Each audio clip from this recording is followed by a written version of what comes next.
missing out on most of it anyway, so what's the point? In 2002, there were 182 scripted original series across all services in America. That included free-to-air, 182. By 2015, 419. Wow. So that is excluding children's drama, Home and Away, The Bachelor, The Rich Housewives, The Block, Survivor. Here are the stats. If even only 10% of all those lauded shows that people mention to you in the office, if even only 10% are worth your while, and you assume an average of 13 one-hour episodes, you'd devote 544 hours to TV this year. That's 23 days of 24-hour viewing.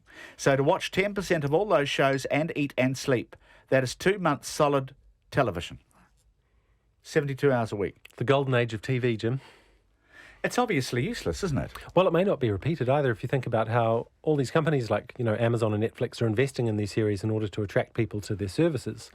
There may eventually be a levelling of the market as these players sort out who's in charge and who isn't, and fewer series produced. So I guess people should enjoy it while they can in some ways. I don't want to be a doomsayer. Who's got time for TV? I mean, like with families working and, mum and dad and the kids and, getting them to school and after school care, blah, blah, blah. It's just like, when do you even get time to sit down and watch TV? Some people must do nothing else once they get home and, get the tea organised. I do like the idea of a Sunday binge watch. Yeah. Or at the weekend. I do that on Netflix. But, Jeremy, so Golnaz doesn't have a TV, so that excludes her from the discussion automatically. But there is something wrong because you can't even dip into them, really, without missing a lot else. I mean, how do you manage to try and watch some quality TV? I don't have a TV either, so I Oh, did you say you don't have a TV either? No, so I don't see it. He's enlightened like me. I found when I did have one, I became quite a passive viewer, so it'd be interesting to exist in this new age of television where you're much more active and you can choose the programs you watch. But I just found I used to sit like an idiot in front of the TV and end up going to bed too late while I watched crap. And so when I stopped doing that, my life was much better because I read stuff instead, and I don't go to bed so late. Good Lord.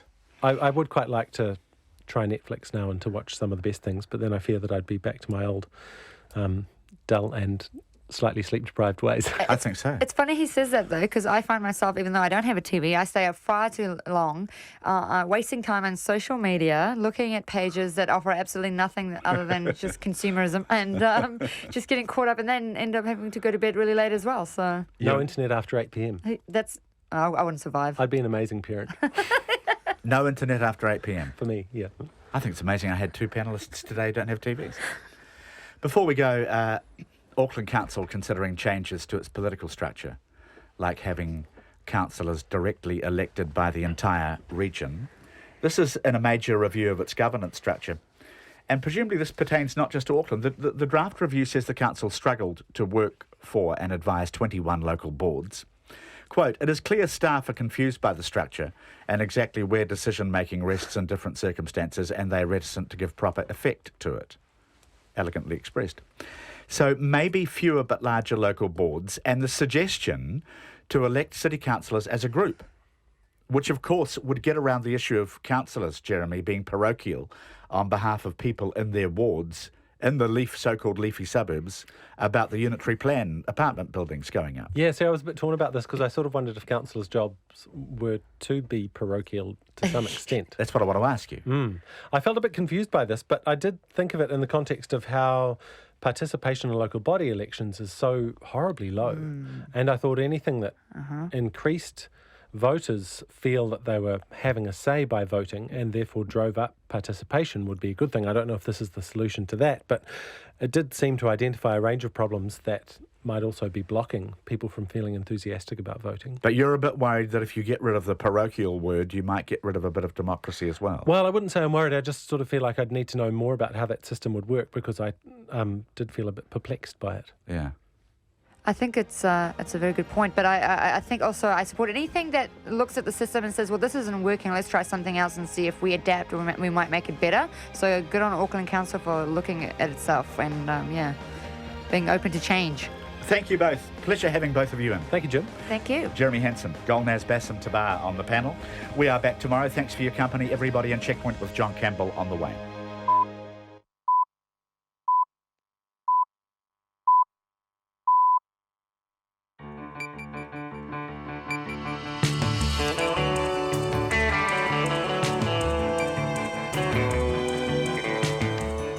Kia ora everyone, I'm John Campbell on behalf of our team. Welcome to Checkpoint on RNZ National. Tau te maira I hoa mā. He kōrero kei te haere, he kaupapa kei te karawhiua. Tonight, confusing and somewhat contradictory reports coming in of a shooting at LA Airport. We will clarify what exactly is going on, why your home burglary is about to become a priority for police. New Zealand Rugby concedes it has been checking for electronic listening devices for some time.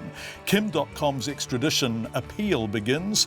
In Italy, the rescue operations are over, it's recovery only. Now, Beauden Barrett re-signs with the Hurricanes and the All Blacks, and he's hoping he won't be the only Barrett making it big. Wyatt's expected to be standing room only at a public meeting in Havelock North tomorrow night. The Libyan government begins its final push. It hopes against IS and 6 scientists living in a dome on a mountain to simulate life on Mars. All of that is preceded by Katrina Batten with RNZ News. Kia ora, good evening. The police say that from today they'll be aiming to attend all home burglaries. The number of burglaries has surged by more than 10% over the past year, but very few cases are solved. Here's political reporter Benedict Collins. From today, the public can expect a police officer or crime scene investigator to visit nearly all homes that are burgled. The Police Minister, Judith Collins, says given the nature of policing, there will be times where they cannot attend for a range of reasons, including adhering to the wishes of the victim. However, she says the Police Commissioner has made his expectations clear. She says criminals are being sent a clear message that they will be found, and she now expects the rate of resolution to improve. From Parliament, Benedict Collins. Lawyers for Kim.com and his co-accused say the United States' attempt to extradite him should be put on hold indefinitely. Mr. .com and 3 others are appealing last year's district court decision ruling them eligible for extradition. The US has charged them with breach of copyright, money laundering and racketeering in relation to their defunct file-sharing website Mega Upload. One of their lawyers, Grant Illingworth, has told the High Court in Auckland the District Court displayed extraordinary disinterest in the men's arguments and did not let them present evidence in their defence. Mr. Illingworth says the proceedings should be halted indefinitely. Mr. .com has also applied to the court to live stream the appeal on YouTube. The police are investigating footage that shows an officer pushing a teenager off his bike and then pinning him up against a fence. A video of the incident in South Auckland has been put up on Facebook and viewed more than 37,000 times. Carla Penman reports. Underneath the video, Matthew Lamar says he is the one being shoved off his bike.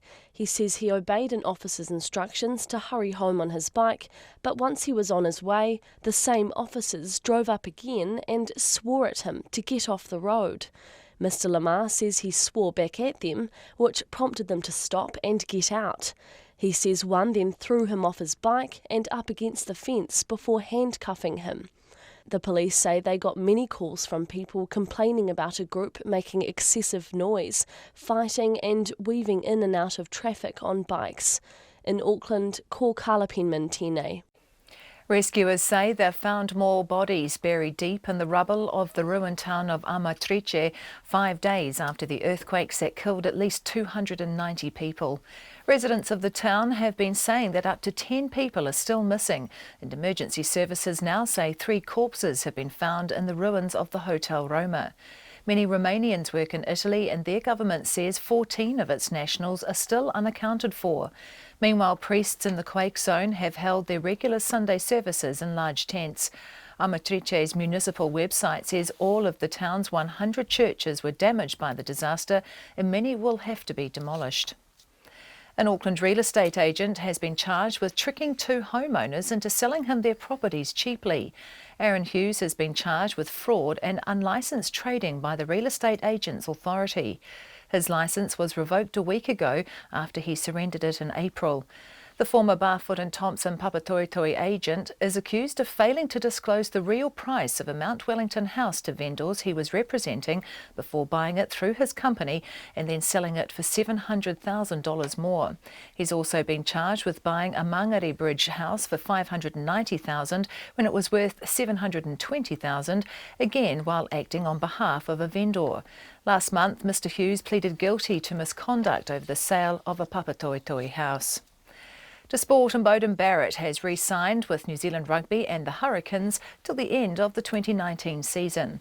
There's been speculation the All Black first five would be lured overseas or tempted by an offer from another New Zealand franchise, but he says staying put was a no-brainer. It's where I want to be, another opportunity, another 3 years to the World Cup. That's a huge focus of mine, targeting the next World Cup. So the black jersey means a lot to me, and also playing for Taranaki and the Hurricanes. Beauden Barrett says his agent was approached by some overseas outfits, but he didn't enter any negotiations. Meanwhile, New Zealand Rugby's chief executive Steve Tew has blasted reports coming out of Australia that teams could be culled from the newly expanded Super Rugby competition. A review launched by SANZAAR is currently being looked over by the individual unions, and Tew says he's disappointed by the leaked suggestion the competition could be downsized. However, whatever changes are agreed on, they appear unlikely to be made until the end of 2020, when the current broadcasting deal lapses. The New Zealand shot putter Tom Walsh has won 2 international events in the space of 24 hours. The Olympic bronze medalists' win at a meeting in Poland today follows yesterday's Diamond League victory in Paris, where he beat Olympic champion Ryan Krauser with a personal best throw. That's the news. Bursting at the seams. Schools that have students in libraries, students in school halls. The children in one school don't even know what a library is, basically. A legal loophole. It puts the rights of serious offenders above the rights of families with young children who live across the fence. Dumping roosters. City dwellers who have taken the birds on without a great deal of thought for the long term. Your wake-up call. Morning reports, weekdays from 6. Then on 9 to noon, Reserve Bank Assistant Governor John McDermott on the challenges of a near-zero inflation world. And after 10 o'clock, Zealandia's new manager, Danielle Shanahan, on the proven good of getting into nature. Join me, Catherine Ryan, on 9 to noon after Morning Report on RNZ National. Met Service weather through to midnight tomorrow. Northland and Auckland, occasional showers, some possibly heavy in Northland tomorrow. Coromandel Peninsula, Bay of Plenty in Gisborne. Rain clearing, cloudy periods tomorrow with isolated showers. Hawke's Bay, Wairarapa and Wellington, fine and cloudy periods with isolated showers but remaining dry in Wellington. Waikato to Kapiti, including the central high country, fine apart from some isolated showers today. For Nelson and Marlborough, fine. Bulla to Fiordland, a few showers clearing from Westland and northern Fiordland overnight, and Bulla tomorrow afternoon. Southland and Clutha and Dunedin, cloudy periods and a few showers. For the remainder of Otago, also Canterbury, mostly fine, however patchy drizzle developing in Canterbury tonight, clearing tomorrow morning. The Chatham Islands, cloudy periods and occasional showers. It's 5:08. Thanks, Katrina. Yes, this breaking news. Police officers are searching LAX, Los Angeles International Airport, following reports of gunfire. Very difficult to confirm exactly what's going on, so we're just relying for the moment on the LA Airport PD and their tweets. Reports of active shooter at LAX unconfirmed. That was 50 minutes ago. And then more recently, all precautions being taken to ensure safety of public remain calm. Thank you for your cooperation. News media organisations all over it, but absolute confirmation that there is a shooting, obviously loud noises have been heard, is yet to be received from officials. The airport says part of the departure and arrival areas in the central terminal are now closed. Passengers are being advised to contact their airlines to check the status of any flights. There's been no confirmation from either the airport or police of an actual shooting as opposed to a reported one. We'll keep you posted with any developments in the story during the program. We do begin tonight, though, with home burglaries and what the Minister Judith Collins has called the police's decision to attend all house break-ins. All being the crucial word, obviously. Earlier this year, the Police Minister was publicly frustrated about the low resolution rate of reported burglaries and delivered what she called a very firm message to the Commissioner of Police. At its lowest point last year, fewer than 10% of burglaries were being solved. We want improvement, Minister Collins said, and today a new policy, quote, full attendance at dwelling burglaries. Alan Borum is the Police Acting Deputy Commissioner and joins me on the phone now. Deputy Commissioner, thank you for joining us. We appreciate your time. Can we just get some numbers around this? How many burglaries are there in New Zealand each year, dwelling burglaries? We usually have about 35,000 dwelling burglaries a year, which is less than 100 a day across the country. 35,000, and how many are you currently attending? Well, we can't say that exactly. We know that we've been attending most of those, but in the past we didn't have a system for recording exactly how many. That's one of the changes we've made. We've put a system in place so that we can see how many of those that we are attending. So you don't know how many burglaries you attend?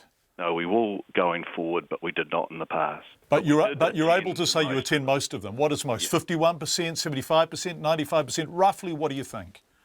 I think that we would have been attending probably well over 70% of them, but we just don't have the accurate figures for that. But we do now going forward. We've put a system in place, so we'll know that whether we've attended them or not. Okay, so if we look back to Judith Collins getting very frustrated, I guess is a polite way of putting it, in March and delivering a very firm message to the Police Commissioner about resolution rates, it was seen prima facie that it's not the fact that you aren't attending enough burglaries, if you're attending roughly 75%, it's that you're not solving them when you get there. Well, look, home burglaries is a really invasive crime, so anything we can do to reduce that number and improve the experience for people when they do get burgled is something we want to do. So if it was 60%, if it was 70%, and as I said, we can't say the exact number, we want to do better than that now. So we're setting this aspirational target of full attendance at all dwelling burglaries. That's what we want to do, John. We want to get to all of them and in a really good time. The Minister asked you to do this, didn't she? She asked your boss, the Police Commissioner, to do this in March. She said jump, and today you're telling us how high, I guess. Well, we've made the operational decision to do it. Look, I think she's speaking on behalf of all of New Zealand. It's a good thing to ask for, and we've said operationally we think it's the right thing to do. Can you afford to do it? Have you got the personnel to do it? Well, it works out, if there's 100 house breaks a day across the country, that's about 8 per police district. And each of those districts has anywhere from, say, 350 up to over 1,300 staff, if you're talking about counties Manukau. So it's about 8 per day per district. We were already attending a lot of them. So the district commanders have come back and said they will be able to do this. So clearly the issue, what's your resolution rate? It got below 10% last year, didn't it? Which was what made Judith Collins so cross. What is it sitting at now? Have you any idea? Are you above 10%? Now look, it's just under that figure now at 9.8%. It's been as low as 8.9%, and internationally that's the type of resolution rate you'll often have. So this is window dressing, isn't it? And look, I'm really sorry to visit this on you, and we should say we tried really hard to get the Minister in. You are following orders, and obviously it makes a lot of sense to get police to burglary scenes, but you're not solving them when you get there. If your resolution rate is 10%, it's not the visiting dwellings that's the issues, it's what you do next, isn't it? No, it's definitely not window dressing. This is what we come to work for, John, and if we can do anything better around burglaries, we're going to do it. We've done a number of things before the Minister even spoke to us about this. We had a whole range of operations running.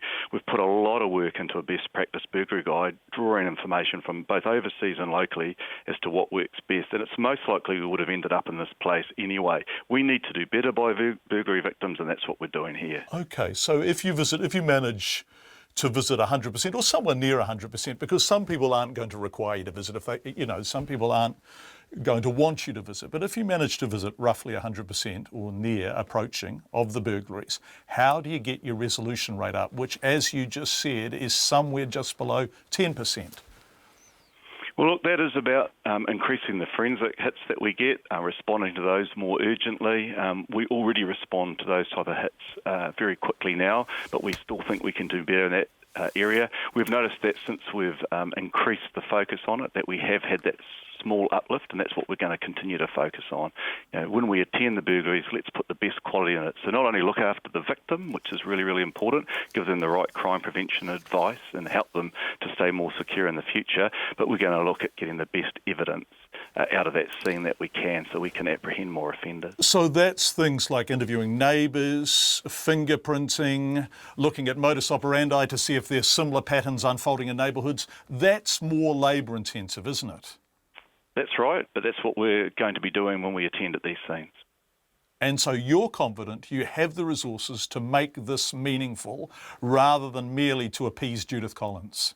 Absolutely. We're here to help victims and to make them safer, and that's what we're doing. Alan Boreham, Acting Deputy Commissioner of New Zealand Police, thank you so much for joining us live on the phone this evening. To the All Blacks now, very quickly, we're actually going to look at them in greater depth later in the program, but the admission today from the CEO of New Zealand Rugby that the team have been checking for electronic listening devices in their meeting rooms for some time. Responding to questions during a teleconference with media this morning, Steve Tew said the reason it took 5 days for the presence of a bug in the team's Sydney hotel meeting room to be passed on to New South Wales Police was because they'd immediately alerted the hotel itself and were waiting for the results of their investigation. In hindsight, Steve Tew says the police should have been alerted earlier. By the way, Checkpoint understands footage from the hotel's own security cameras is the key part of the inquiry into who planted the listening device, and that is being repeatedly pored over.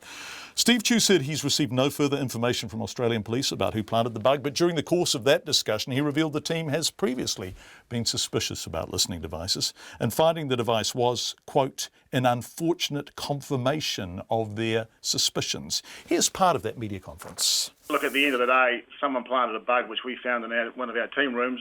It's a serious matter. And at this stage, the police are dealing with it. I'm not going to speculate on whether it was aimed at us or not. Someone much more qualified to do that work can come to those conclusions, and we'll take that advice. Has there been a sense that this might have happened before? I know there was a slight scratching of heads in the UK during the World Cup about whether something along these lines might have been going on. Has this been discussed? Well, I mean, the very fact that we scanned the room for a bug would suggest that we are suspicious that there is motivation from a variety of sources to try and glean information that gives people some advantage in something that they are doing. Who that might be is for you to speculate on, but I think it's an unfortunate sort of confirmation of our suspicions, John. But you know, professional sport's a big business. You've got a lot of people very interested in what's going on, both in and outside of the game, and you know, we're just like everybody else. We're subject to some people's different view of what's right and wrong. How long have you been sweeping the rooms for? Is that new this season, or have you done that previously? The word sweeping, of course, comes back to the way we leave our dressing shed. No, look, to be honest, John, I couldn't give you a definitive answer. I haven't asked that with our guys. They have been taking appropriate precautions for quite a long time.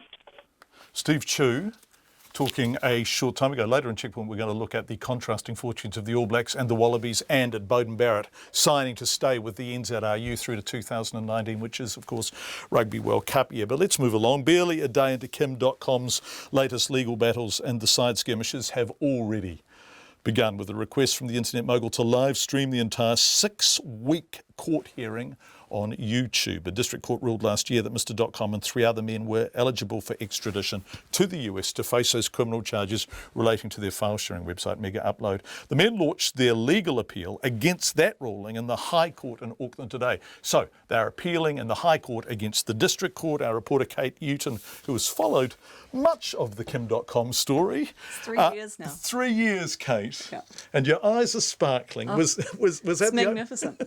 Was that the opening of the hearing? So, live streaming, what is there a precedent for this, and how are they looking in terms of getting this fed live in full onto YouTube as it unfolds? Yeah, so there is sort of a precedent for doing this. You may recall that the Pike River Royal Commission was streamed online. Yep. That was one of the precedents that they brought up. Another one that they brought up was a global precedent or an international precedent. The Oscar Pistorius trial, part of that was streamed online as well, and people were able to watch that all around the globe. So they brought these things up today, and the reason they are arguing they want to do it is sort of for very highfalutin reasons, really. Ron Mansfield, who's the lead lawyer for Kim.com, was talking about this appeal and the overall case as a case of the internet age, and that it's got the potential to set a bunch of legal precedents, both here in New Zealand and overseas. And he was saying that actually conventional media, you know, you and I sitting here, the other reporters in court, can't do that justice. It's a 6-week hearing. There's only so much of it that we can cover. The brief edited footage that's would be out of context. He was arguing it would barely scratch the surface and it might actually deliberately or inadvertently present an unfair or unbalanced view of what's happening. And I suppose Kim.com's view of what's unfair reportage might be different from yours, all right? But anyway, he's saying that a live stream would be the closest that people could actually get to actually being in the court. And this is an interesting case because there are no witnesses, right? No. There's no jury, obviously. No. So this is just submissions from lawyers standing, making their submissions over and over and over for somewhere in the region of 6 to 8 weeks. Something like that. So insomniacs around the world might have cause to thank Kim.com if this request is granted. And listening to the report in the 5 o'clock news, one of the grounds of the appeal is that the district court seemed to be acting in a kind of pro forma sort of way. That the .com team, and let's not forget that there are 4 people involved in this extradition case, felt like there was no rigour, that they weren't being taken seriously, that this was just being signed off. Yeah, that's right. So it was actually the lawyer for 2 of the other men, Matthias Ortman and Bram van der Kolk. Their lawyer, Grant Illingworth, was making most of today's submissions. And he was saying that essentially he doesn't think that the district court gave these men a fair go. It didn't keep an open mind. So they're appealing 2 things. They're appealing both the extradition decision itself and also their request last year for a stay in proceedings. So that would essentially bring everything to a grinding halt and the extradition would just never move forward. That was thrown out, and they're saying that the court took too narrow a view of what it could hear. So it didn't allow them to present a lot of evidence that they wanted to bring forward in court. It didn't let them talk about what they say was unlawful behaviour by the US authorities, both before the arrests and afterwards.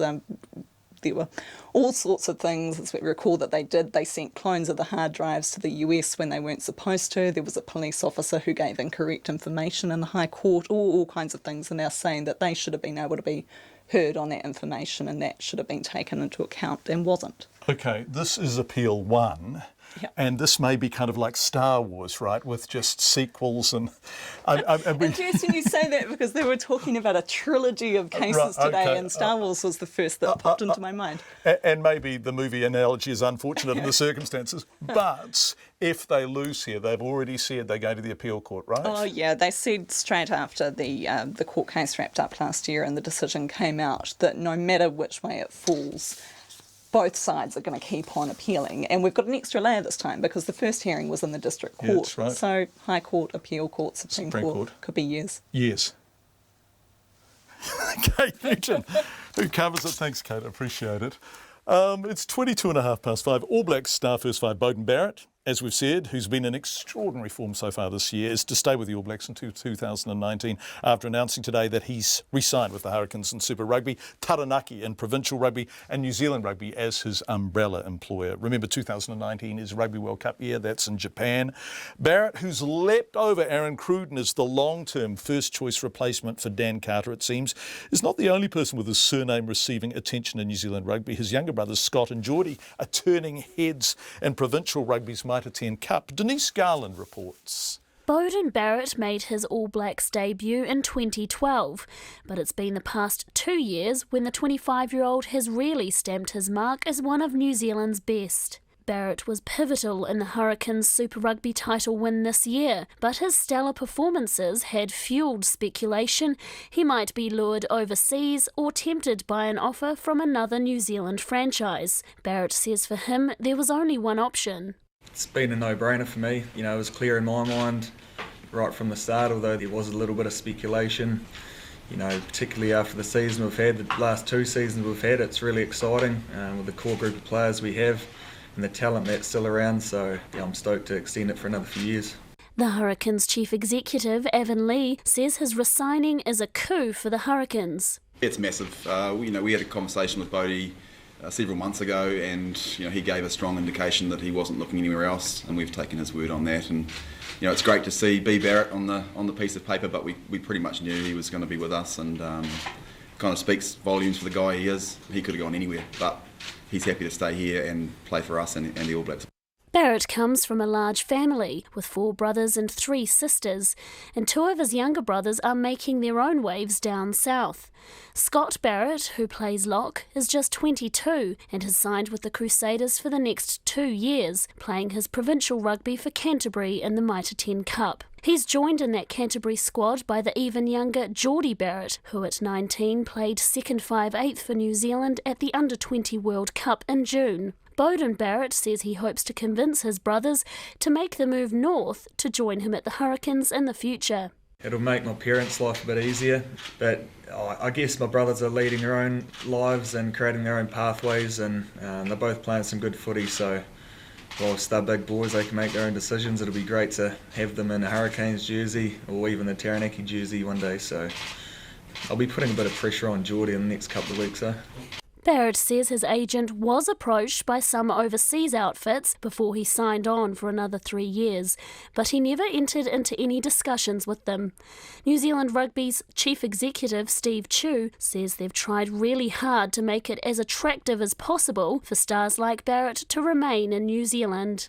The landscape's been challenging for a long time, hasn't it? We're fortunate that we've got a new collective in place that has some increased revenue available for us to contract players with, but the French market, as we've said often enough, is completely out of control, but we can just deal with what we deal with, and that is to create an environment both within the All Black camp, but I think more generally in rugby to keep these guys here, make them want to play and stay in the country. Steve Chu is keeping quiet about just how much money they spent on retaining Barrett, but says re-signing the young star had been a priority for New Zealand Rugby. For Checkpoint, ko Denise Garland tēnei.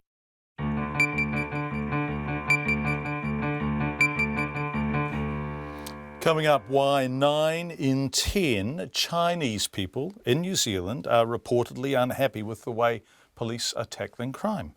6 scientists wrap up a year living in isolation inside a dome, simulating what life would be like in Mars. And in a few seconds, we are going to Italy, where there is no rescue operation any longer, just a pretty tough recovery job. We'd love to hear from you in any way you choose. You can text us on 2101. You can email checkpoint@radionz.co.nz. Our Twitter handle is @checkpointrnz. And don't forget, of course, we are on Facebook, Checkpoint RNZ. However your feedback arrives, it is very welcome. What do you make of the announcement the police are going to attend all house break-ins, and will it make a difference? It's 27 minutes past 5. Rescue operations in the quake-stricken area of Italy have now ended. All hope of life appears to be over. But recovery teams are continuing their difficult work in Amatrice, where more bodies have been found deep in the rubble. At least 290 people have been confirmed dead following last week's 6.2 magnitude earthquake, which destroyed and damaged towns and villages throughout an entire region. The victims of the quake have been remembered in church services, while in the quake zone itself, Mass has been celebrated in tents. From central Italy, here's the BBC's Amy Cole. In Arquato del Tronto today, a mass held in a makeshift tent, one of many across the worst-hit towns in central Italy. A cross is made out of 2 ladders. The helmets represent the various rescue groups. Bishop Giovanni de Ercole presides over the service, telling parishioners to be brave. The local parish priest says he was caught up in the quake. While I was trying to get out, everything was falling on me. Glass, walls, everything was falling on me. I got out, I was crying, and I saw that my parishioners had also come outside and they were crying too. Life has changed dramatically for the residents, forced from their shattered homes into canvas ones. And a huge clear-up operation is underway. Many churches and medieval buildings were also completely destroyed. Sunday's proceeds from public museums across Italy, such as Rome's National Gallery, will be donated to the rebuilding work. At the Vatican, Pope Francis leads prayers for the victims. He promises to visit the region as soon as possible and bring comfort to the survivors. Yesterday, the country's president and prime minister both attended a funeral for 35 victims in a sports hall in the town of Ascoli Piceno. Hundreds of people also turned out to pay their respects to the families, raw with grief. Rescue workers help to retrieve personal belongings from quake-damaged houses, but some don't even want to go. Ronaldo lives in Capriccia and can't bear the thought of moving out. Could I ever abandon my town when it needs me? No. So my wife fled. My children call me all day long saying, please, Dad, wear a helmet and so on and so forth. You know what I mean. But I'm not giving up. And not giving up is key. Italy's government has been criticised for failing to prevent deaths after the 2009 earthquake in L'Aquila, which left 300 dead. Historic towns don't have to conform to anti-quake regulations, which are also often not applied when new buildings are put up. But Amatrice's mayor has vowed to fight for a tightening of building regulations. The time on Checkpoint is 5:30.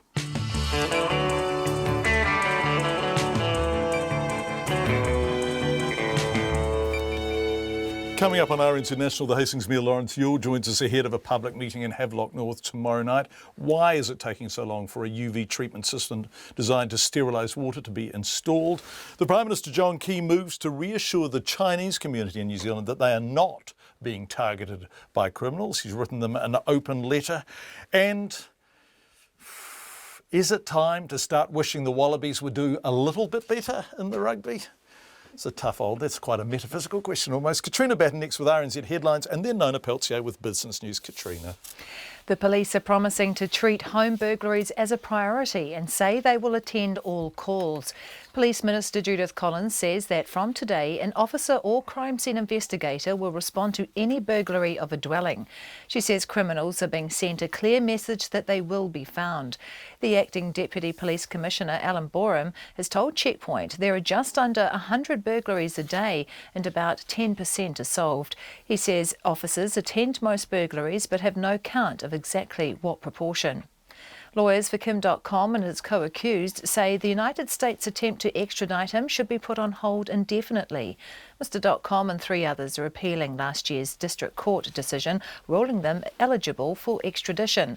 The US has charged them with breach of copyright, money laundering and racketeering in relation to their defunct file-sharing website Mega Upload. A bomb has exploded in Brussels. A car rammed through barriers at the city's Institute of Criminology before at least one attacker detonated the explosive near laboratories, which caught fire. The broadcaster RTL says no one was wounded. An Auckland real estate agent has been charged with tricking 2 homeowners into selling him their properties cheaply. Aaron Hughes has been charged with fraud and unlicensed trading by the Real Estate Agents Authority. The police are investigating footage that shows an officer pushing a teenager off his bike and then pinning him up against a fence. A video of the incident in South Auckland has been put up on Facebook and viewed more than 37,000 times. The police say they got many calls from people complaining about a group making excessive noise, fighting and weaving in and out of traffic on bikes. Those are the headlines. I'll be back at 6 with more news, sport and weather. Some stuff about a bomb exploding in Brussels. Once again, this is like the shooting in LAX. No confirmation. We will get onto that the moment we hear anything more.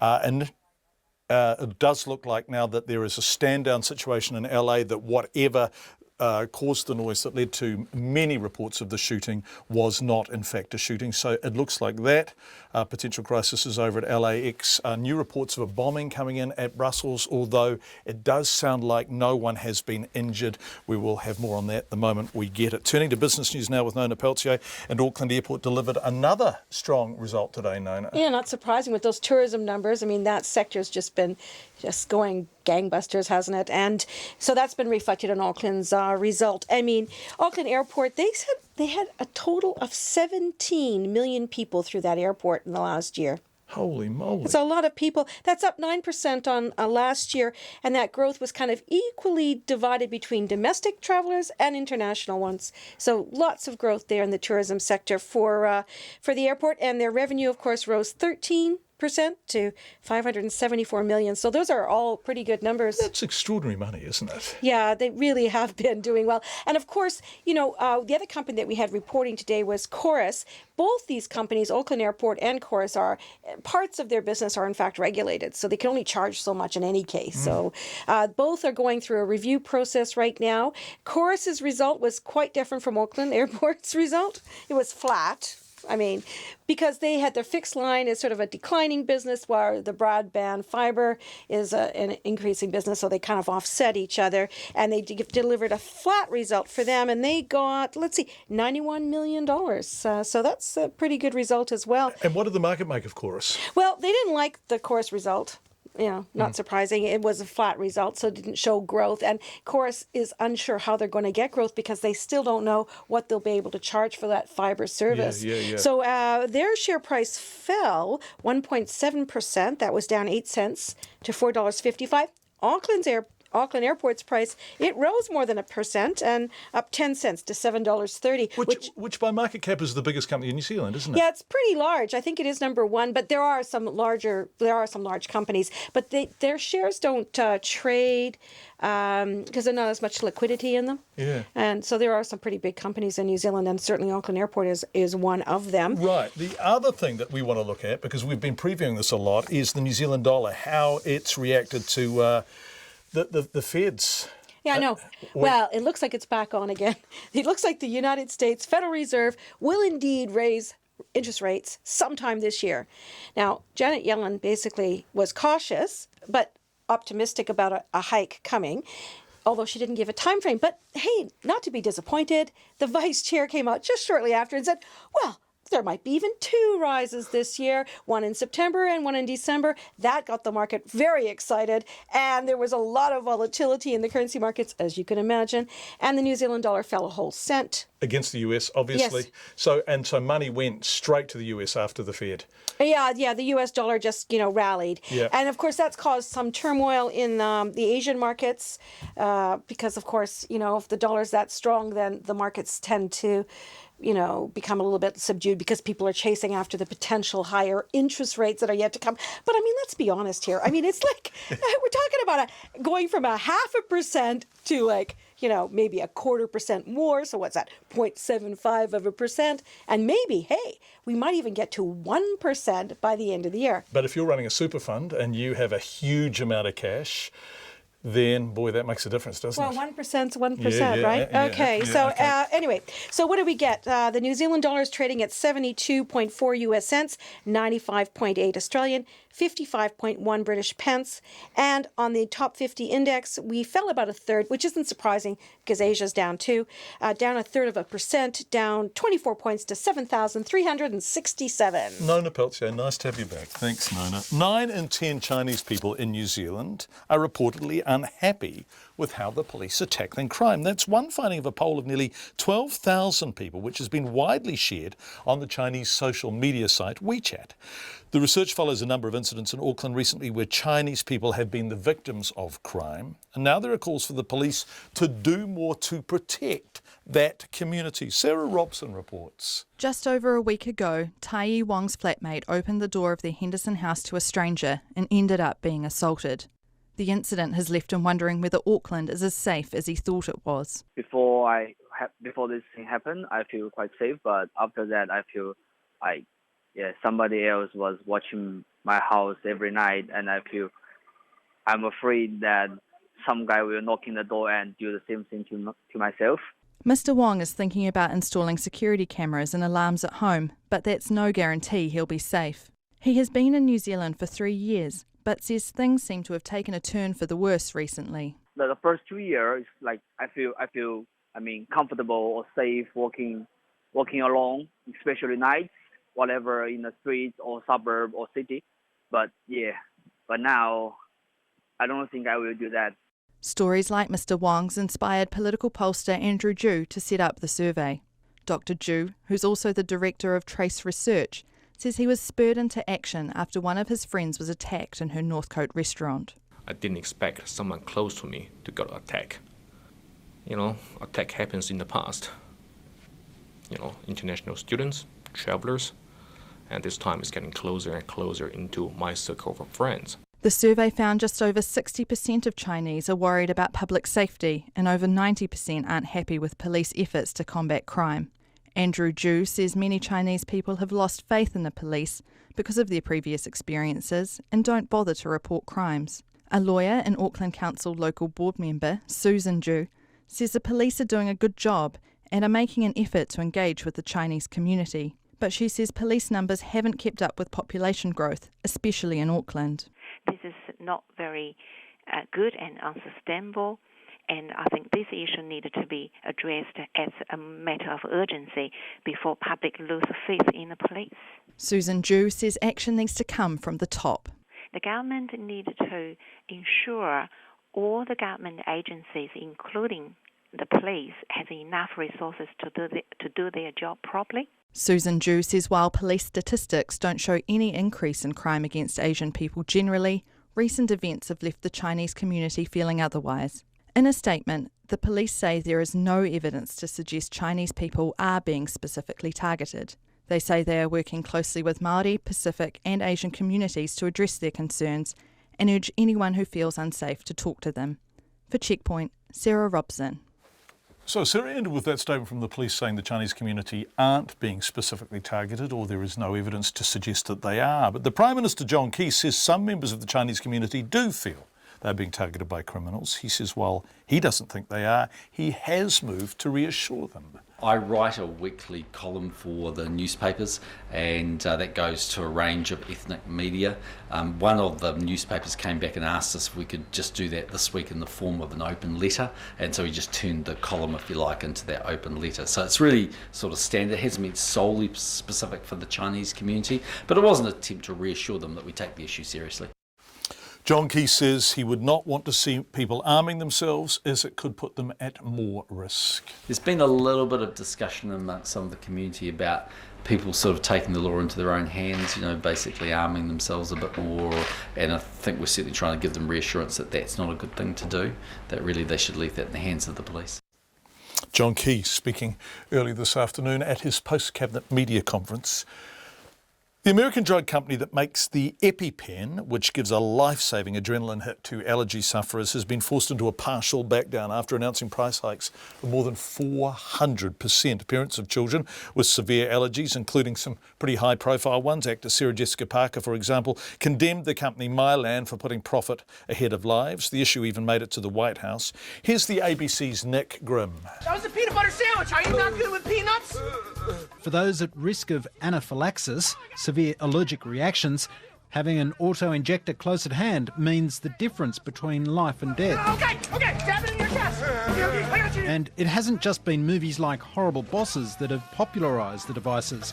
In the United States, they've also been aggressively marketed by the manufacturer of the leading device. I couldn't breathe, but I had it with me. And used it immediately. My EpiPen auto-injector. In fact, the EpiPen, as it's called, has now near monopoly penetration in the US market, in part a result of pharmaceutical giant Mylan's policy of distributing them free to American schools. But now there's outrage in the US at the latest in a series of price hikes by Mylan, which has seen the cost of EpiPens increase by 400% to well over $700 for a pack of 2. And the price has been kicked up 6 times in the last 6 years. Robin O'Brien from the Allergy Kids Foundation. She's speaking here to Fox Business. From 1997 until 2010, there was over a quadrupling of the number of people with the peanut allergies. So, you have the marketing of fear, you have a captured demographic, you have an exploding epidemic, and you have a company that's taking advantage of that. It's created a political storm too, with Republican politicians quick to point out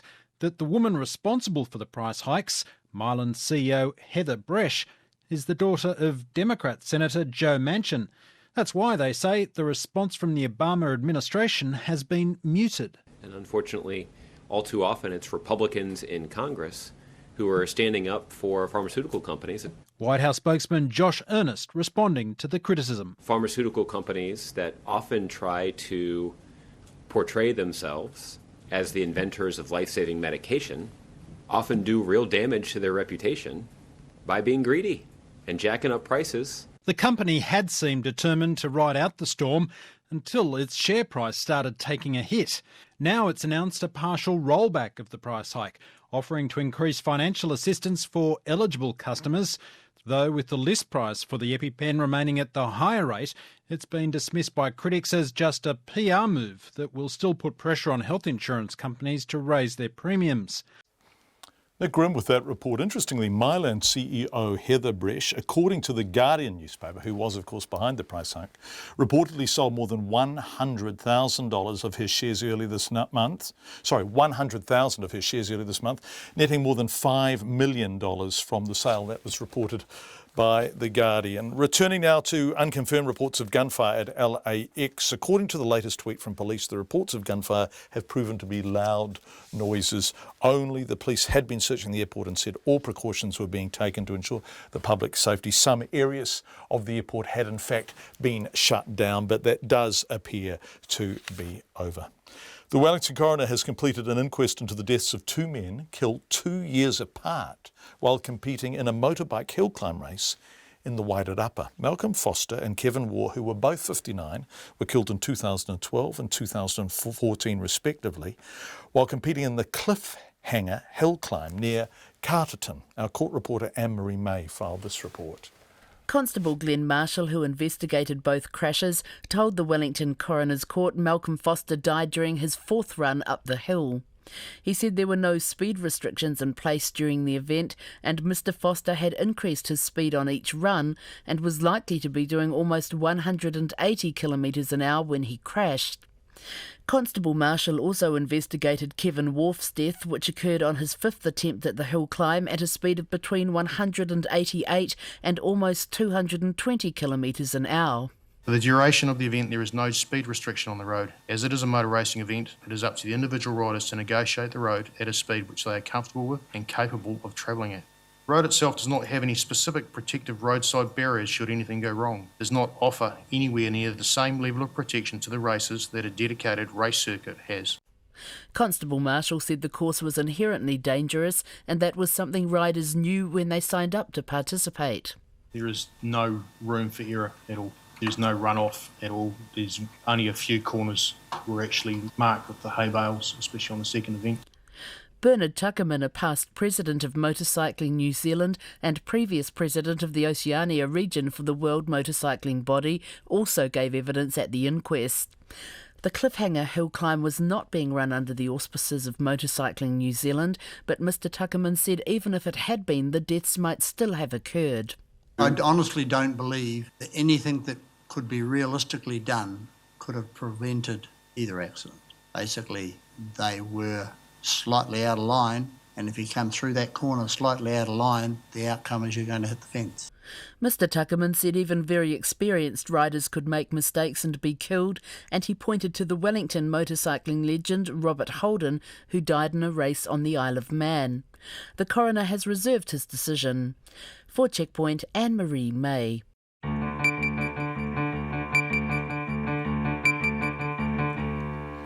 12.5 minutes to 6 on Checkpoint. Thank you for being with us. There's been a call for the training of ship pilots to be urgently improved after a cruise ship hit a rock in the Marlborough Sounds. The Transport Accident Investigation Commission is still investigating the incident when the Azamara Quest, with 1,100 passengers and crew aboard, hit Wheke Rock in Tory Channel in January. Laura Bootham reports. The Director of Maritime New Zealand, Keith Manch, says it will look at whether the pilots' training gives them enough skills and experience to guide the big ships through the narrow, winding Tory Channel. Currently, pilots are using a small launch when they should be using a larger vessel and counting trips out to cruise ships as practice runs. Mr Keith Manch says that's not appropriate. It looks like that pilots were, if you like, ticking off some of their experience and proficiency by travelling on the launch that takes them to the ship. Pilotage of cruise ships is a tricky business, and Tory Channel is a relatively tricky channel to get into in that context. So we'll just check to make sure that the training program and the ongoing experience is sufficient to enable that to occur safely. Keith Manch says the ships are waiting only 3.5 miles out from the channel to meet with the pilot, and that distance will be reviewed. He says in those few miles before the ship reaches the Tory Channel, the pilot has to create a rapport with the crew familiarise themselves with the technology and get to grips with the ship's manoeuvrability. So how long does all that take? Well, a very short time. So I think that's the point that the Commission's focused on. The amount of time required also depends on the experience of the pilot as well. So when you bring those two things together, the training and experience they have in ships of the nature that they're getting onto and the time available have to balance and work effectively. Commission spokesperson Martin Harper says the Marlborough District Council has its own harbour safety policy that covers the Tory Channel, but it wasn't created with cruise ships in mind. That is very specific to really, and has been designed around the ferries operating in the area. What our concerns are, as the cruise ship business has developed, that risk assessment has not really been reviewed and consider the development of the cruise ship industry. The Marlborough Harbour Master, Alex van Wingarden, says cruise ships were banned from using the Tory Channel after the January incident and now go through the northern entrance to reach Queen Charlotte Sound, adding about 30 minutes extra cruising time. There are no cruise ship transits permitted through Tory Channel. We will be working with both the pilotage provider, which is Port Marlborough, and the pilotage authority, which is Maritime New Zealand, to establish criteria which would perhaps see the resumption of cruise ship transits through Tory Channel. Alex van Wingarden says cruise ships could re-enter the Tory Channel in October if there are sufficient precautions in place. We want to make sure that the ships that call here stay safe and remain safe, and that we have the necessary processes in place to give it our best shot. Mr van Wingarden says last season only 4 or 5 cruise ships went through the Tory Channel out of 45 that travelled to Picton. Ko Laura Bootham Tēnei. This is an extraordinary story because it sounds so awful. They spent 1 year living in isolation inside a dome on a mountain in Hawaii, trying to simulate what it would be like to live on Mars, and now their mission has ended. The 6 scientists lived totally cut off from the rest of the world. They could only go outside if they were wearing a spacesuit. This from the BBC's Russell Trott. A long time ago in a galaxy far, far away, well, 365 days and in the Pacific to be exact, this team of intrepid explorers launched a simulated mission to Mars. The 6 men and women were taking part in a highly unusual experiment to boldly go where no one had gone before, to live long and prosper in conditions humans could expect on the Red Planet. The UH research going up here is just super vital when it comes to picking crews, figuring out how people are going to actually work on different kinds of missions. It's sort of the human factors element of space travel, colonization, whatever it is you're actually looking at. The scientists had to survive in isolation for a year in a dome on a volcano in Hawaii without fresh air, fresh food or privacy. Come on, back to Earth! Back down to Earth, a warm welcome and some warm food. The study, funded by NASA and run by the University of Hawaii, is one of the longest of its kind. The inhospitable terrain chosen because it's similar to Mars and just as challenging. Just showing that it works, you can actually get water from a ground that is seemingly dry. It would work on Mars, and the implication is that you would be able to get water on Mars from this little greenhouse construct. The Martians of Hawaii say their experiment shows living in an isolated community millions of kilometres from Earth is humanly possible and no longer science fiction. The Martians of Hawaii. Nice report from Russell Trott. What did the group say they missed the most during the long stint? Well, the ocean and fresh food, reportedly. Turkey's army and its allies have pushed deeper into Syria on the 5th day of a cross-border campaign. And monitoring group says innocent civilians have been caught up in the offensive, with at least 35 people killed in a Turkish airstrike. The offensive is meant to be targeting both Islamic State and Kurdish forces. The Turkish president has visited the region. CNN's Nick Patton-Walsh has more. President Erdogan clear in this speech in this vital border city of Gaziantep that they will fight both ISIS and the Syrian Kurds, that his military are now in confrontation openly with quote, the same determination, saying too they'd hunt out ISIS cells in this city. But really, it appeared the focus of his speech was to mourn those lives lost in a recent wedding bombing here that killed over 50. ISIS took responsibility for that, and at the same time to thank this city for the support it gave him during the recent failed coup attempt. The question really now is, where is the Turkish military and those Syrian rebels working alongside it moving inside of northern Syria. Fast movements today. We've heard from the Deputy Prime Minister the desire for them to move along the border towards a town called Maria that could potentially have a lot of the border in control of Turkey and those Syrian rebels they're getting backing from them. At the same time, too, they appear to be moving southeast towards a city called Manbij. That's important because Syrian Kurds moved into it recently to flash out ISIS with American support and now claim to have mostly left, yet those near it appear to be in clashes with this advancing Syrian rebel force and Turkish military too. Those clashes claim one Turkish life the previous night, and also today we are hearing from Turkish state media that an airstrike may have killed 25 militants in that particular area, although activists are saying those people were in fact civilians. That was CNN's Nick Patton-Walsh, who is on the Turkish-Syrian border. Let's head home again. Natureland Zoo has been a Nelson institution for decades. Our Nelson listeners and people who grew up in Nelson will certainly know it, but just a few years ago it was on the brink of extinction. People marched in the streets and even stormed the City Council chamber in protest over plans to close it. The Orana Park Trust stepped in to help, but was forced to exit after being financially constrained in the wake of the Christchurch earthquakes. Then in 2013, Meg Rutledge, a young American zoologist, and her New Zealand husband Mike turned up at the small zoo with big plans. Here's Tracy Neal with what happened next.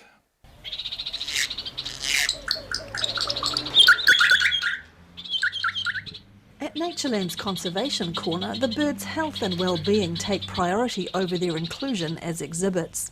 They're tucked away in a quiet spot, past the Himalayan yaks, the llamas, the peacocks and the turtles lounging blissfully in their enclosure. In a purpose-built aviary, 3 South Island kaka formed the basis of a special breeding program. They were born in December and they came to us in early January, and we carried on rearing them. Yes, that's one of them saying hello, but they are all boys, so we have a little bit of work to do before the breeding can begin with them. Right, for now they just get to be a flock of naughty bachelors. The Rutledges have transformed the small zoo beside Te Hununui Beach into a conservation centre. Meg's ideas and her success in forming partnerships with other local conservation organisations have just earned her an award. She's been named Nelson's Changemaker at the city's annual Elko Boswick Local Heroes Awards, which recognises environmental innovation. We've decided here at Natureland that all of the Breed for Release projects we want to get involved with are ones that are relevant to conservation projects happening in the Nelson Tasman area. So thus far we've been working with Project Yanzoon, which is really exciting. They're doing phenomenal work and we're really thrilled to be a part of that. And we're hoping to be able to contribute to the Brook Waimarama Sanctuary once their fence is up and running and they're at a stage to get that going too. Project Yanzoon is tackling an ambitious native bird restoration project in the Abel Tasman National Park. The Brook Waimarama Sanctuary is a community-based project working to create a pest-free wildlife reserve close to the Nelson City Centre. Meg says Natureland's roles are indicative of the approach modern zoos are taking. It is an area that I think zoos can really contribute, and we have time and again made a huge impact with a number of species, but I just think it's critically important to always ask how are we doing and what can we do better along the way. So.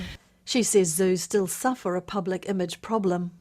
More people are working to strive towards this positive end of the spectrum where we're really doing phenomenal work and we're really passionate. We are driving up what we can contribute and we are asking those hard questions of the animals that are in our collection.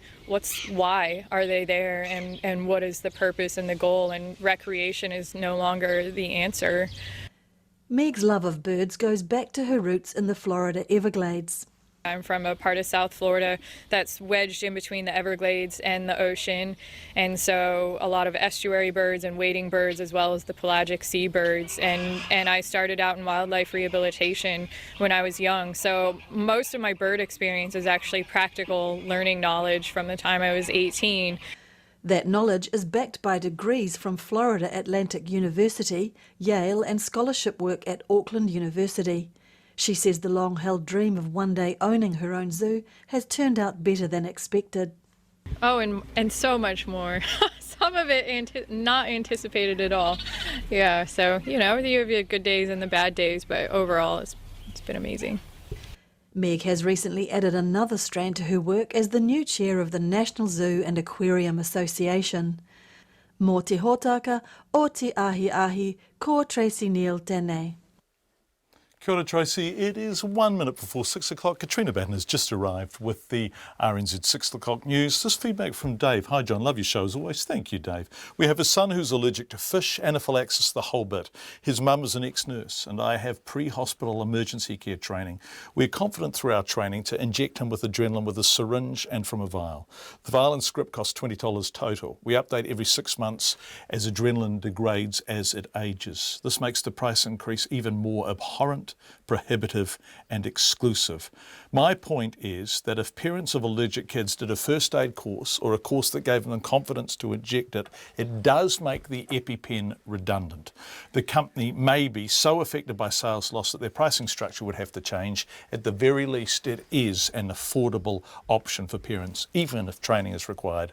I hope this makes sense. It does, Dave, and thank you.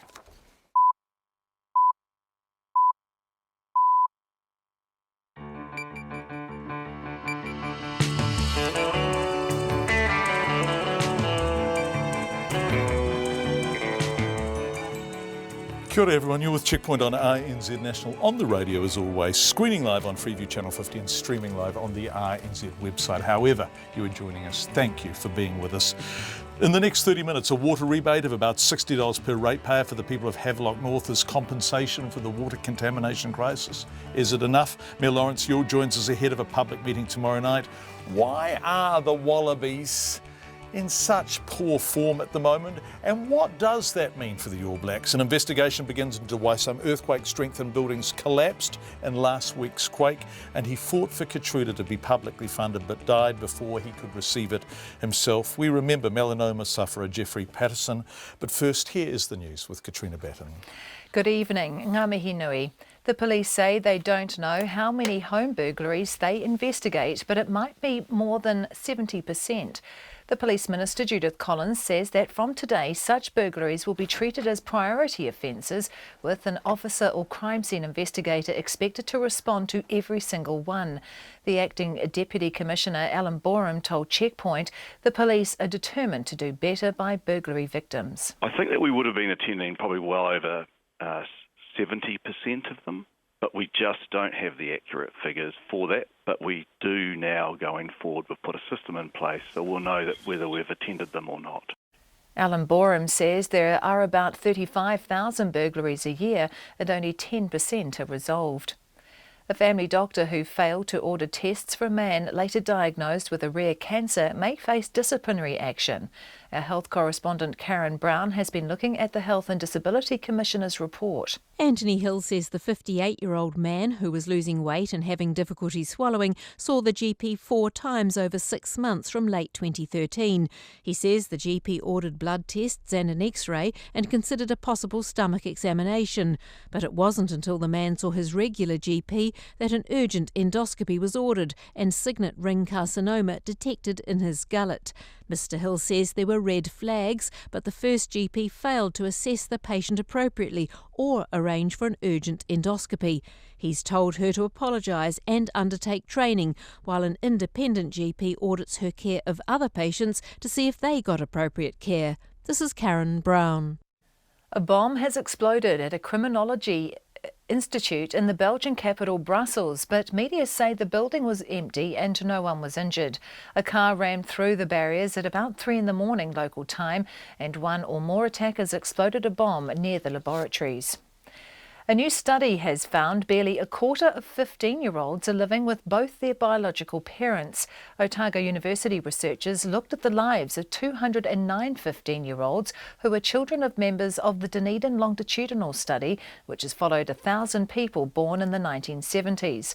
Researcher Judith Sligo says while most were in the care of 2 parents when born, only 26% were still living with both their mother and father. Kind of makes us think a bit differently about how families are arranged in New Zealand, and lots of people don't live in that white picket fence kind of family arrangement. Judith Sligo says the findings conflict with the simpler view of family life reflected in government policies relating to young people. A major contractor for the network company Chorus is to stop its work installing fibre cables. In its latest financial report, Chorus says Downer will not re-tender for the work when its contract ends in February and will concentrate instead on the copper network and communal ultra-fast broadband build. But a spokesperson for the Air2 union, Joe Gallagher, says the construction company is walking away from the fibre contract because it's not been profitable for it. He says Chorus does not pay its contractors enough to enable Downer to do the work properly. The Prime Minister says some members of the Chinese communities feel that they are being targeted by criminals. John Key says while he doesn't think they are, he's moved to reassure them in his weekly column to Indian, Chinese and Korean media. He says he would not want to see people arming themselves as it could put them at more risk. There's been a little bit of discussion amongst some of the community about people sort of taking the law into their own hands, basically arming themselves a bit more, and I think we're certainly trying to give them reassurance that that's not a good thing to do, that really they should leave that in the hands of the police. The Prime Minister, John Key. A coroner has been told race organisers couldn't have prevented the deaths of 2 men killed while riding their motorcycles at about 200 kilometres an hour. Peter Ryan has been holding an inquest in Wellington into the deaths of Malcolm Foster and Kevin Wharf, who died in 2012 and 2014 respectively while competing in the Cliffhanger Hill climb on a closed road near Carterton. A past president of Motorcycling New Zealand, Bernard Tuckerman, says even experienced riders can make mistakes. I honestly don't believe that anything that could be realistically done could have prevented either accident.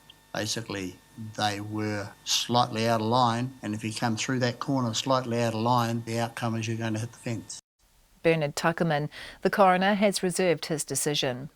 A Northland man who shot at 2 unarmed officers 4 days ago is still on the run, and the police say they're pulling out all the stops to find him. They've been looking for 33-year-old Joshua Kete since early Friday morning when he fled from officers in Whangarei. Detective Inspector Kevin Burke says the search is still focused on Northland and the Greater Auckland region. In sport, Beauden Barrett says there was never any doubt he'd re-sign with New Zealand Rugby and the Hurricanes, which he did today. Hurricanes Chief Executive Evan Lee says it's a coup for the club to keep the All Black First Five on board. It's massive. We had a conversation with Bodie several months ago, and he gave a strong indication that he wasn't looking anywhere else, and we've taken his word on that. And it's great to see B Barrett on the piece of paper, but we pretty much knew he was going to be with us, and kind of speaks volumes for the guy he is. He could have gone anywhere, but he's happy to stay here. Evan Lee. The Black Caps have a lot of work to do to save the second test against South Africa. They're firmly on the back foot in Pretoria, having lost 3 wickets for just 38 after the hosts declared at 481 for 8. Neil Wagner has become New Zealand's only saving grace, picking up 5 wickets for 81, which came as no surprise to fellow bowler Tim Southey. 9 times out of 10 he'll get the ball when it's a bit older, the wicket's a little bit flatter, and he'll run in and he'll make something happen from nothing. And today was no different. He keeps running in, and as the day goes on he almost gets quicker the more overs he bowls. Tim Southey. Captain Kane Williamson and Henry Nicholls will resume at the crease when play begins at 8 o'clock tonight. That's the news. Tonight on Nights, remembering the Conchies.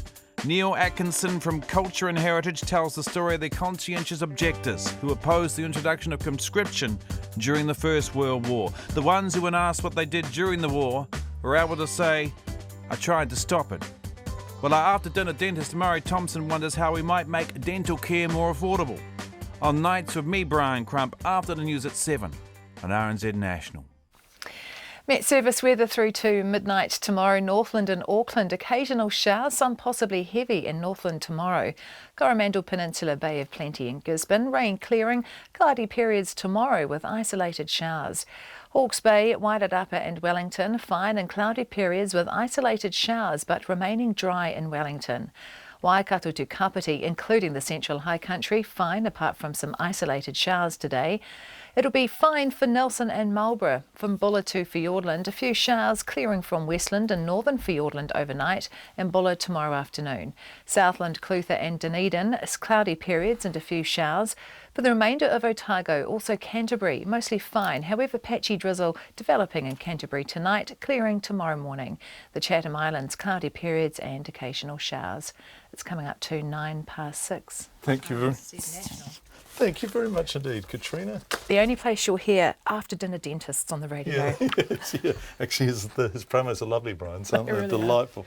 Stay away if you're still sick. That's the message from Hastings District Mayor Lawrence Yuill to those planning to come to a community meeting in Havelock North tomorrow evening. A 500 capacity venue, the largest in the area, has been booked for 2 nights this week to give locals a chance to ask questions of representatives from district and regional councils. That's important. And the Hawke's Bay District Health Board. Lawrence Yuill says it's a chance to examine how authorities have performed throughout the disruptive water contamination and subsequent public health crisis that has made at least 4,500 people sick. Lawrence Yuill is with us now. Mayor Yuill, nice to talk to you again. Are you going from the Hastings District Council? Absolutely. Right. In fact, I'm doing it because I was asked very early on in one of the media conferences as to whether there would be some public meetings, and I gave an undertaking then that there would be, and this is our time to deliver that. Right, and so you will go and you will take questions? Absolutely. Okay, yes. And who from the Regional Council is going? I don't know. I think the interim chief executive is going, but I don't know who else with you. Right, and how is your relationship with the Regional Council at the moment? Well, it's okay. I mean, we're getting on and doing the business. There is meetings between the District Health Board, the Regional Council and the Hastings District Council in terms of reference as to how they're going to look at what needs to be investigated next. That's going on. Because it's very micro and it's macro, isn't it? And they're two. And you guys are the bores. Sorry, forgive me, that I mean the water bores in Havelock North. And so you are literally the source of the contamination. But the bigger picture is regional council stuff. How do you have both of those conversations about water quality in the specific bores and the much, much bigger conversations about water quality throughout that region? Well, I think, firstly, I'd like to say we know that the contamination is either in the bores or in the aquifers that feed those bores. And clearly the Hastings District Health Council has responsibility for the bores and the Hawke's Bay Regional Council has responsibility for the aquifer. Now, who is responsible for and how this happened is yet to be determined, but what we do know is the immediate area surrounding those bores is either contaminated or the bores are contaminated, and we're working hard to find out which it is. How hard? Well, I mean, we've had people working probably for nearly 2 weeks now in the field. There's been a whole lot of reconnaissance, photos taken, helicopter rides, daily walkings, testing of groundwater. All those things have been done to help the inquiry when it kicks off, to try and provide information. But as I sort of talk to you tonight, I still don't know whether it's either in the bore or in the aquifer. Right. What's the state of the water then? What are people having to do with water in Havelock North? Because the UV treatment system is still not installed yet, is it? That's correct. So they're still having to boil water. That's our recommendation, and the boil water notice still remains in place. We're trying to get that removed as quickly as possible. Currently, we are flushing Hastings water through the system. We are taking out the old Havelock North water. And the reason for the boiled water notice is to make sure that there are no bugs that are not treatable by chlorine left in the system. And boiling does that. And as we work our way through taking the Hastings water through the Havelock water, we're getting much, much closer to being able to remove that boiled water notice. Is it good enough that you still have a boil water notice on Havelock North's municipal water? This is a town that's still having to boil their water, a fortnight on after the contamination first started to make people sick? Is that anywhere near good enough? Well, John, I don't actually determine when the boiled water notice is lifted. That is something done by the DHB and the Ministry of Health. I am doing, and my organisation is doing, all we can to satisfy the conditions they require to get the boil notice lifted as soon as possible. Right. If people want to come along to the public meeting tomorrow night, where is it? It's at the Riverbend Christian Church on Te Aute Road, starting at 5:30, and we've penciled it in to go to 7 p.m. Lawrence Yuill, Hastings District Mayor, thank you very much indeed for joining us. And of course, we will be live at that public meeting tomorrow. The police say they're investigating claims a police officer shoved a teenager off his bike and up against a fence. A video of the incident in South Auckland has been viewed more than 37,000 times on Facebook. In the comments beneath it, Matthew Lamar says he's the one being shoved off his bike. He says he obeyed an officer's instructions to hurry home on his bike. But once he was on his way, the same officers drove up and swore at him to get get off the road. Mr. Lamar says he swore back at them, which prompted them to stop and get out of their car. He says one then threw him off the bike and up against the fence before handcuffing him. The police say they got numerous complaints from people about a group who were excessively noisy and were fighting and weaving in and out of traffic on bikes. Now, Brandon Perlinga-Eliu spoke to our reporter Carla Penman about what unfolded. I was riding my bike and we were just about to go to Pickup Park to go watch a siren battle, and one of the boys we were walking with told us that the police were coming, and we heard them turn on their siren and flash their lights, and then they came past and they told us to go home, and we were just about to walk back, and we saw the cop go down to get the other boys that were hiding behind the truck, and they came out, and then the cop rammed into the guy who got thrown on the fence, and he stopped at the end of the curb, and the boy on the bike went to ride away from the police officer, and the officer told him to stop, and then he picked him up and he threw him off his bike, and then picked him up again and threw him against the fence, and then the kid who got thrown off the bike told the police officer to F off, and the officer told him that he's like, I told you to get the F off the road, and then he told all of us to F off home, and he took the bike rider and arrested him and put him in the car.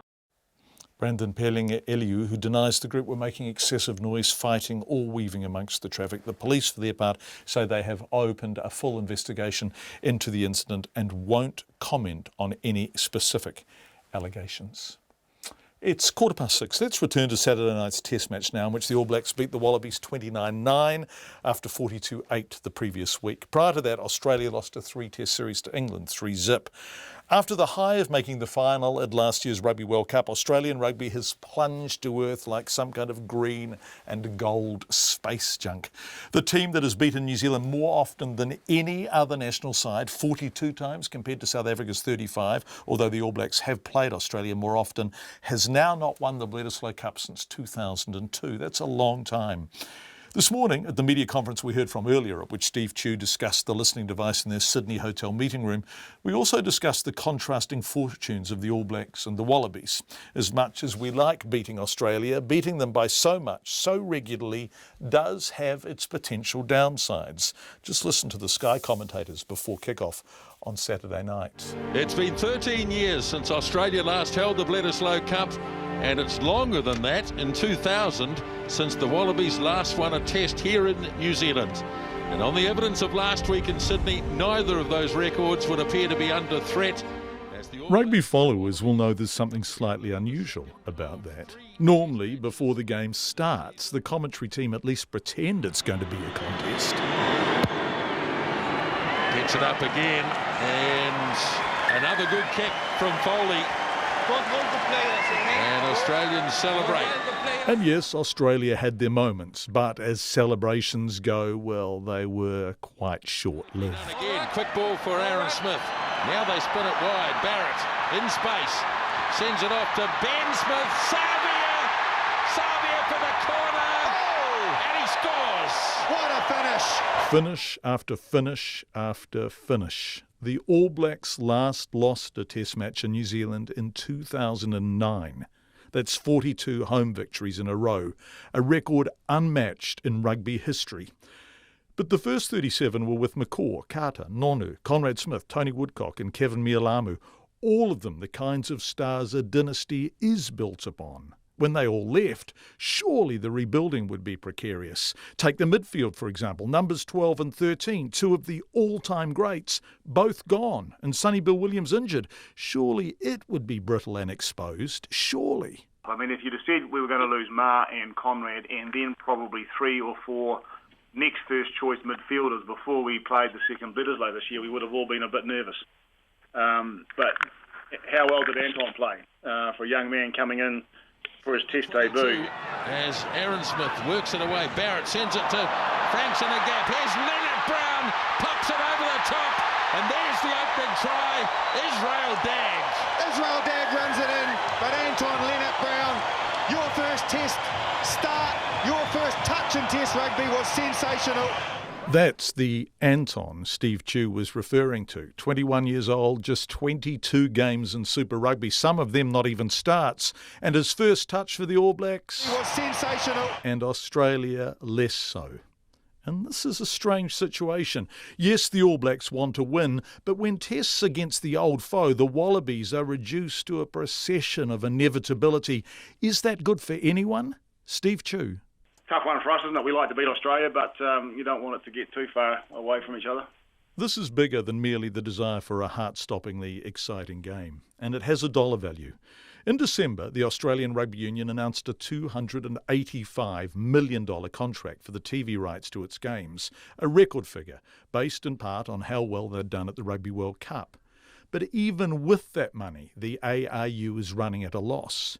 If their team keeps losing, and they've lost 5 games on the trot this season, TV audiences drift away, TV revenue falls, and Australian rugby, already massively outspent by the country's rugby league code, will struggle to retain its stars and to attract young players. If Australian rugby is looking slightly vulnerable now, imagine if its chequebook gets smaller. It's early days, of course, and every weekend the record books are rewritten. But Australia needs to start winning, or even losing better.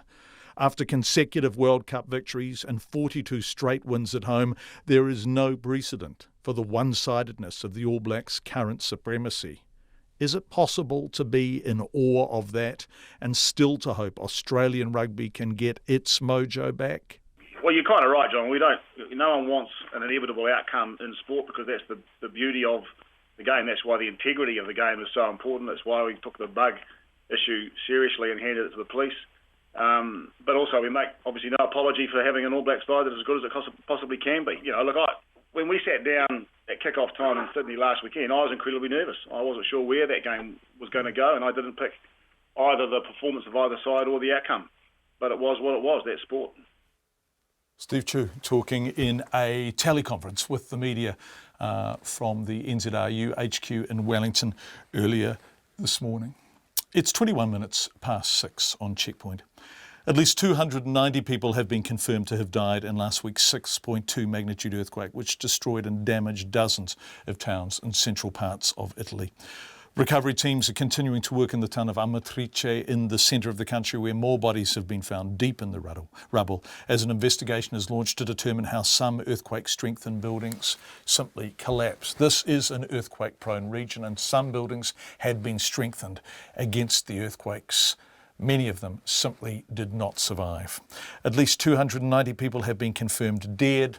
It is a tragedy and it's affecting an entire region. Here's Alex Ashton. Some relief amidst the despair as emergency workers continued to comb the ruins for the dead in the hillside town of Amatrice. Volunteers flocked to a nearby town to treat those who survived. Amatrice was due to host a food festival over the weekend, but instead volunteers moved the festival to the town of St Angelo, where survivors of last week's 6.2 magnitude quake have been living in a tent camp. They were treated to the pasta dish their town made famous, pasta alla matriciana. This is a great opportunity to try and defeat people's sadness against the earthquake. We will eat and we will drink. And only later we will start to rebuild. Here at the tent camp, Ascenzio Attini, whose house was destroyed, was reunited with his wife and dog for the first time since the quake.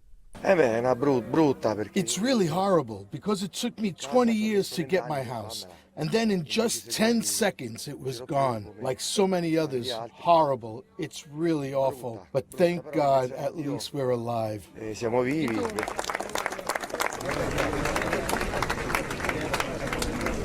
Meanwhile, applause rang out as a mark of respect at a state funeral for 35 quake victims. One of the youngest victims, 9-year-old Julia, left the community gymnasium in a white coffin. Her body was found on top of her 4-year-old sister Georgia, who miraculously survived 15 hours trapped in the rubble before her rescue. At least 290 people were killed in the quake, and the death toll is expected to rise as more bodies are found. 10 people in the town of Amatrice are still unaccounted for. Authorities say the youngest victim was 5 months old and the oldest 93. An investigation's also been launched into the collapse of a number of the town's structures, including a school which was reduced to rubble despite an earthquake strengthening bill of almost $1.5 million back in 2012. For Checkpoint, Alex Ashton. Coming up to 24 minutes past 6. Earlier in the program, we were in Syria, on the Turkish-Syria border, getting a report from CNN about the Turkish offensive against IS and also Kurdish forces across in the Syrian border country on right up by the Turkish border. Well, the Syrians are not alone. Libyan government forces are closing in on the last Islamic State militant holdouts in the coastal city of Sirte in Libya. Natasha Howard reports. Libyan government forces say the battle to drive Islamic State from the coastal city of Sirte has reached its final stages. Heavy fighting has resumed, and those aligned with the UN-backed government close in on the last areas under the militants' control. The next assault will finish them, this fighter says. The latest push has killed at least 34 Libyan fighters and wounded more than 180, according to field hospital workers. Many are fighting in shorts and sandals with only improvised weapons. They say the main struggle comes in defending themselves from suicide bombings, sniper fire and landmines. The 3-month-old campaign to reclaim the city has been backed by US airstrikes since the start of August. There are now growing concerns that the militants have merely been pushed to the city's outskirts. That report from Reuters. We began the program tonight talking about the acting Deputy Commissioner of Police, talking with the acting Deputy Commissioner of Police about an ambition to get to the scenes of all burglaries in dwellings, homes effectively. Lots of feedback on it. Thank you. I've just heard news about police attending all burglaries now. I worked as scene of crime officer for the police for 11 years, with 5 of those in Auckland. I had to leave because I couldn't believe how incompetent most of my colleagues were with regard to collecting forensic evidence. I therefore am laughing at the new position taken by the Commissioner, because unless the forensic staff actually know how to examine a crime scene appropriately, the resolution rate will remain low. The attitude and ineptitude of some of the Auckland forensic staff is a joke. Good luck, Mr Bush. Mr Bush, of course, is the police commissioner. Interestingly, the police are aiming to get up to approaching a 100% visitation rate, if you like, after burglaries have occurred. But it's the resolution rate that appears very low. In 2015, it was below 10%. Kia ora, John. So police will be attending all burglaries from now on. Gosh, that's big of them. That'd be like instructing nurses to attend hospitals and teachers to attend schools. You'd think it would be given that cops would attend burglaries, or are they too busy sitting on the roadside with radar guns? Re-police and burglaries too busy handing out speed tickets to do their job, a recurring theme there. Plenty of them out there to give tickets for slightly exceeding the open road limit, but not to attend burglaries. And finally, it's not a question of the percentage of burglaries attended by the police, but how bloody soon the boys in blue get there and undertake their due diligence. Thank you for your feedback, lots of it, on that subject. It's coming up to 27 minutes past 6, and we're going to end with some very sad news. Over the weekend, a young man we had on this program back in February died. Stage 4 melanoma patients Jeffrey Patterson and Lisa Renwick both joined us here in the Checkpoint studio in February as they prepared to take a petition to Parliament calling for an immunotherapy drug to be publicly funded. At the time, no melanoma treatment apart from chemotherapy was funded here in New Zealand. 23-year-old Jeff, an architecture student working on his master's degree, was fundraising to pay for Keytruda while Lisa was paying for her own. Even though I don't like parting with the money, at least I can afford to pay. At least I'm being treated. But every day I meet people like Jeff who look at me and say, but how are you getting this drug? And I have to say to them, well, I'm paying. How much does it cost you? It's costing us $8,500 every 3 weeks. Wow. And Jeff, you don't have that, do you? You're 22-year-old. Large Not even family. out of uni yet. No. And your wonderful mum who was sitting through there and who was supporting you, she doesn't have that money. No. If you were in Australia, if you were exactly the same in every respect, same illness, same man, same everything, and you lived in Brisbane or Sydney or Melbourne or wherever, Toowoomba, would you be having to pay for this drug? No. You'd get it for free? Yes. Canada, Britain, free? Free.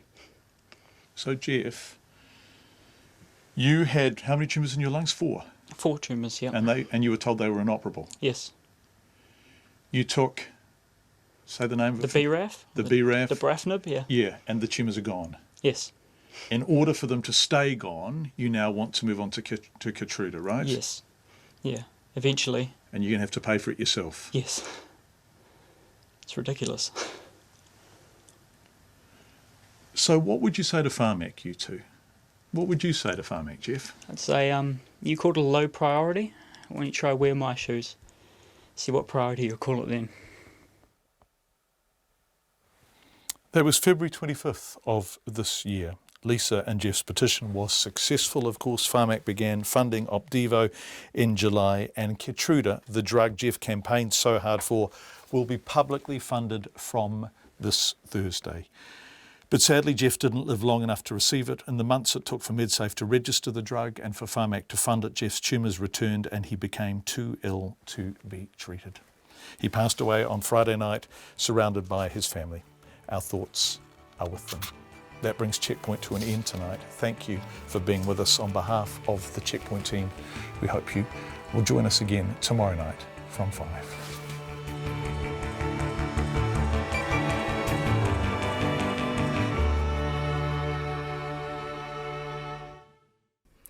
RNZ News headlines at 6:30. The police are promising to do better by homeowners who are burgled and say they will attend all calls where there's been a break-in. A new study has found barely a quarter of 15-year-olds are living with both their biological parents. A family doctor may face disciplinary action after failing to order tests for a man who was losing weight and was later diagnosed with a rare cancer. Lawyers for Kim Dotcom and 3 co-accused are calling for the United States' attempt to extradite him to be put on hold indefinitely. And the police are investigating footage that shows an officer pushing a teen off his bike and then pinning him up against a fence. Our next news and weather is at 7. Every weekday lunchtime, RNZ National presents in-depth coverage of international news and issues. I will always do what is correct, whether the individual concerned is an ordinary citizen or a sitting president. Not just